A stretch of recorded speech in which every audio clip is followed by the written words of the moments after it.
Corona काल एक नवसर्जन काल। देखते रहिए इस पूरे वीडियो को नमस्ते अंत दोस्तों, मैं तक। नरेंद्र कुमार दिल से दिल तक में आज फिर आप सभी का हार्दिक स्वागत करता हूं। दोस्तों, जैसा कि आज हम बात कर रहे हैं, आपने मेरा नया टॉपिक भी सुन देखा ही है, जिसका का नाम है कोरोना काल सर्जनात्मक काल। हाँ दोस्तों, कोरोना काल एक सर्जनात्मक काल है, एक नए सर्जन का काल है। आपने अब तक कोरोना को लेकर के कई तरह के हमने समाचार पढ़ रहे, हर जगह से कोरोना को लेकर बहुत से नकारात्मक विचार, नकारात्मक सूचनाओं का एक बड़ा सा जाल हमारे सामने आता जा रहा है। हम इसमें कोई दो राय नहीं कि कोरोना एक ऐसी महामारी है जिसने कि हर एक देश को, विश्व के हर एक जगह को प्रभावित किया है। लेकिन दोस्तों, जब भी कुछ नया होता है तो इस तरह की समस्याएं आती है, और ये चेंजेस आना स्वाभाविक भी है, क्योंकि आज हम बात कर रहे हैं कि कोरोना काल एक सृजनात्मक काल है। यह दोस्तों एक नया सर्जन का काल है, और ये काल नया सर्जन का काल हम क्यों कह रहे हैं इसके बारे में हम बात करेंगे। लेकिन हमें देखना पड़ेगा, कुछ ऐसे तथ्यों को जानना पड़ेगा जिसका ने कोरोना ने जिसको बहुत ज़्यादा प्रभावित किया है, और उन्हीं में से सबसे बड़ा आता है दोस्तों प्रकृति का सर्जन। हाँ, आज प्रकृति वापस से अपना एक नया श्रृंगार कर रही है, एक नए रूप को ढाल रही है। सब कुछ बदला बदला सा नजर आने लगा है। गंगा का यह पानी, जिसे लेकर के कई वर्षों से, कई सालों से, कई लंबे समय से उसको शुद्ध करने का, गंगा के पानी को पीने योग्य बनाने का, उसके शुद्धिकरण को लेकर शुद्ध करने के लिए कई कई योजनाएं, कई सरकारों की योजनाएं चली। कहा था कि गंगा के पानी को आचमन करने योग्य भी नहीं माना गया था। इस कोरोना काल के अंदर दोस्तों प्रकृति ने अपना नया स्वरूप लिया, और गंगा को इतना पवित्र कर दिया कि आज उसका पानी पीने योग्य बन गया है, आज उसका पानी नहाने योग्य बन गया है। और यही नहीं दोस्तों, आज उस पानी को देखिए कि आज गंगा की बहती हुई धाराओं के साथ ऐसा लगने लगा है कि आसमां भी बहने को बेताब हो गया है। दोस्तों, ये है प्रकृति का सर्जन। तो उस गंगा के बाद में हम जब पवित्र नदियों की बात करते हैं, यमुना नदी की दोस्तों, यमुना नदी जो कि एक नाले के रूप में तब्दील हो जाती थी वर्षा काल के जाने के बाद। दिल्ली के अंदर जब भी बात होती थी कि भाई सर्जन, ऐसे ही गंगा इतना काला रंग हो चुका है कि एक नाले में तब्दील हो चुकी है। और मैं इस बात को प्रत्यक्ष गवाह हूँ, क्योंकि मैंने जब दिल्ली से काकड़झोड़ में जा रहा था, तो मैंने उस गंगा को उसको देखा था। उसका पानी बिल्कुल ऐसा काला पानी था, जिसमें झाग झाग उत्पन्न हो रहे थे। मैंने पूछा था ऑटो वाले भाई से कि ये क्या है, बोले कि यमुना नदी है। दोस्तों, आज उस जमुना का पानी अपने आप में स्वच्छ होने लगा है, उसके में भी आसमां की छवि साफ साफ दिखाई देने लगी है। दिल्ली के बाद आप अगर मुंबई की तरफ देखें, तो मुंबई की नदियां हमने आज नया उत्सर्जन पैदा हुआ। आज उनके अंदर मछलियां वगैरह जो जलीय प्राणी हैं, उनको आप स्पष्ट दिखाई देने लगे हैं। दोस्तों, ये प्रकृति का सर्जनात्मक काल था। बहुत से प्रदूषण की बात को लेकर के हमने बात करते थे कि दिल्ली के अंदर प्रदूषण कितना है, बड़े बड़े राज्यों में प्रदूषण की बात होती थी, बड़ी बड़ी सिटीज़ के प्रदूषण को लेकर के रोज चैनल्स पर हम सुबह शाम न्यूज़ सुना करते थे कि दिल्ली का हवा, आबो हवा सांस लेने के लिए नहीं रही। मास्क लगा करके घूमे, घर पे बाहर से बाहर ना निकले। आप दिल्ली में सांस ले तो एक सांस के साथ आपके शरीर में इतना सारा धुआं चला जाता है जैसे कि आपने हजारों सिगरेट पी ली हो। लेकिन आज दोस्तों वही दिल्ली है, वही कोरोना काल के अंदर आज दिल्ली का वातावरण, उसकी जो प्रदूषण की रेट है बिल्कुल निम्न हो चुकी है, जहाँ पर और आज खुली हवा में सांस लेने के लिए भी तैयार है बंदे।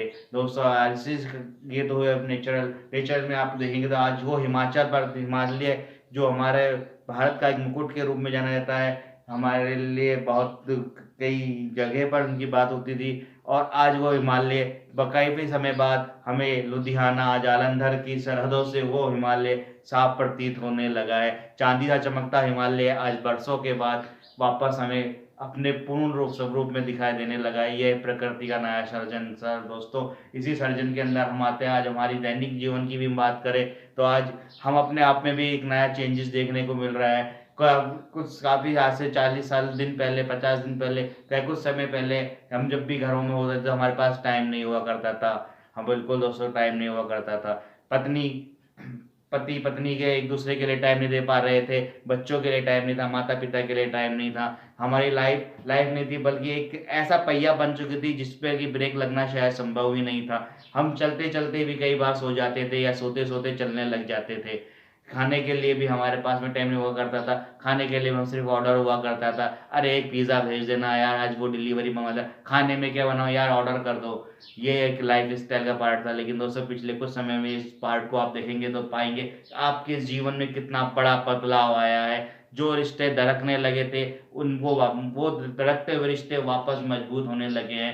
कल तक जिन चीज़ों को हम भूल चुके थे, कैरम हम खेलना भूल चुके थे, लूडो खेलना भूल चुके, शतरंज की बातें होना बंद हो गई थी, बच्चों के साथ आज हम बैठ कर के वो सब चीज़ें कर रहे हैं। खुले आसमान पे जब हम रात के अंदर बाहर निकलते हैं तो खुले आसमान में अपने घर के आंगन से अपने बच्चों को आवाज़ देकर बुलाते हैं, अरे टीनू मीनू चीनू देखो आज आसमान कितना सुंदर दिखाई दे रहा है, वो चांद को तारे को देखो यार, कितना बड़ा तारा, कितना बड़ा तारा, कितना चमक रहा है। दोस्तों ये हमारे जीवन में एक नया सर्जन आया था। हमारे काम करने की शैली बदल गई, हमारे बोलने की शैली बदल गई। हम कल जब तक हाथ मिलाया करते थे, गले मिला करते थे, और नहीं चाहते हुए भी हाथ मिला करके उसका अभिवादन करना, ये हमारी परंपराओं में शामिल हो गया था। लेकिन अभी इसको हमने बदलना हो गया, बदलाव में एक नया सर्जन काल हुआ कि हम वापस से हमारी प्राकृतिक जो हमारी धरोहर थी प्राचीन काल में, न प्रणाम करना, शरण स्पर्श करना, ये सारी चीज़ें हम हमारे अंदर आने लगी है।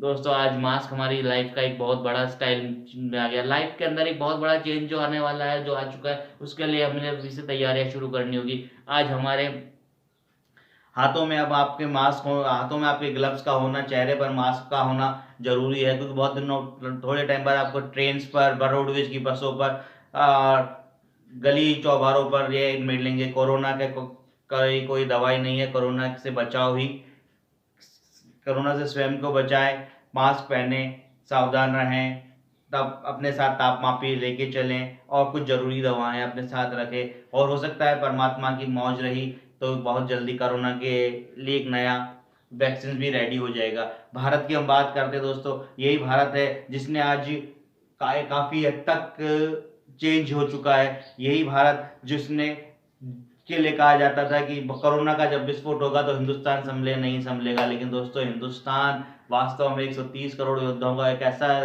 ऐसा ऐसा स्थान है, एक ऐसा पूरा विश्व जिस हिंदुस्तान में समाया हुआ है, वहां पर काफी हद तक ये नियंत्रण में रहा है। इसने हिंदुस्तान में हम लोगों की जीवन शैली को बहुत ज्यादा चेंज करा है।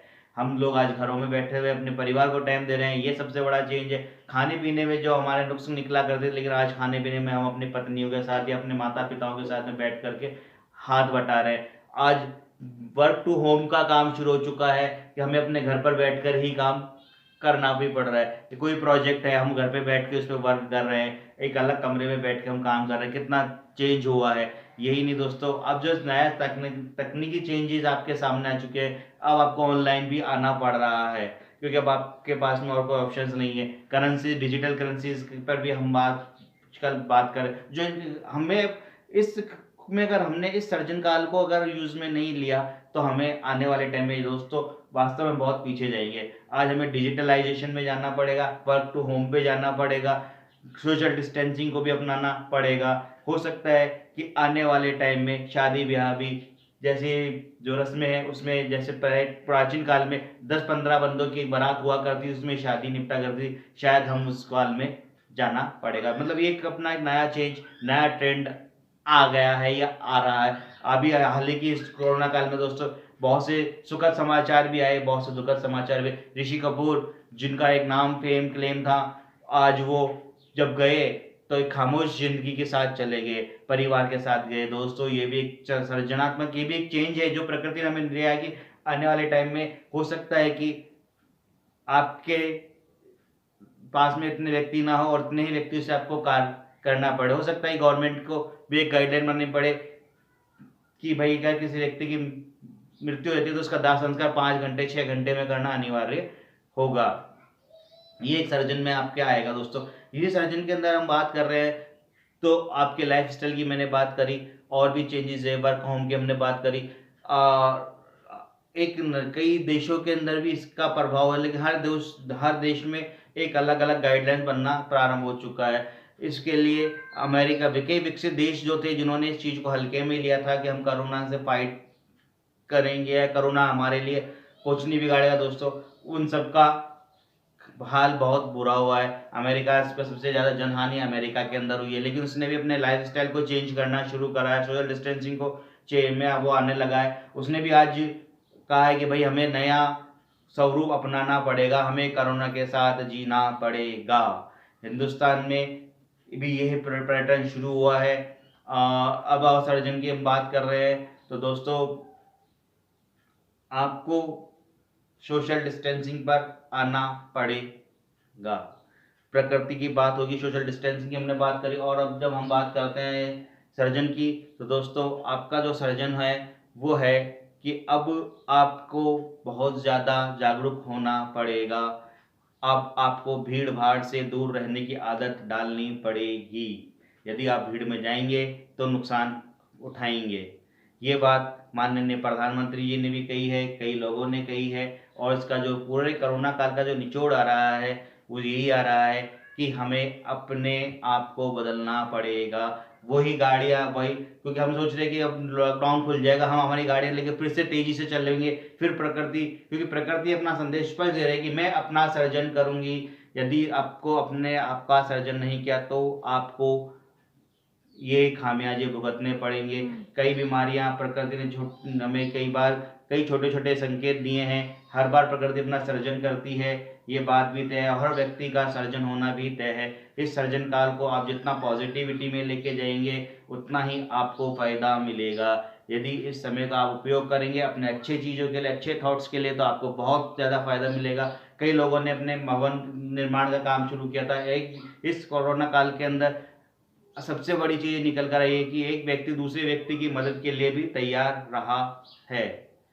दोस्तों ये इस बात को आप कह नहीं सकते, क्योंकि हिंदुस्तान के अंदर, खाली हिंदुस्तान ही नहीं, मैं विश्व के हर एक देश की बात कर रहा हूँ जहाँ पर कि मुफ्त से मतलब है कि जहाँ खाना नहीं बन सकता था, कई लोगों को खाना नहीं पहुँच पा रहा था, बहुत से लोग थे, उन लोगों तक खाना पहुँचाने का जिम्मा कई संस्थाओं ने, कई लोगों ने उठाया। जिसमें काशी मठ की हम बात करें, वहाँ से रोजाना फूड पैकेट बनकर के गरीबों के पास, जिनके जरूरतमंद है, जो प्रवासी बाहर जो ऐसे लोग हैं या एक दूसरे देश कहीं पास से